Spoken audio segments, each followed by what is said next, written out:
মায়ের ডাকে সাড়া দিয়ে ঈশ্বরচন্দ্র বিদ্যাসাগর সাঁতরে নদী পার হয়েছিলেন সে অনেক দিন আগে। মায়ের ভাষায় কথা বলার দাবিতে রাজপথ রক্তে লাল করেছে এদেশের মানুষ অনেক দিন আগে। মাতৃভূমির স্বাধীনতার জন্য জীবন দিয়েছে ৩০ লক্ষ মানুষ, সেও অনেক দিন আগে। মায়ের জন্যে, মায়ের ভাষার জন্যে, মাতৃভূমির জন্যে অনেক দিন আগের মানুষেরা অনেক বেশি করেছেন। আমরা বর্তমানে আসুন আমরা সামান্য কিছু করি। সামান্য।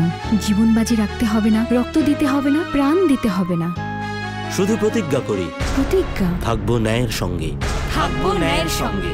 এই সামান্যে হবে অনেক। মানুষ বাঁচে আশায়, দেশ বাঁচে ভালোবাসায়। জনস্বার্থে ডাচ বাংলা ব্যাংক লিমিটেড আপনার বিশ্বস্ত সহযোগী।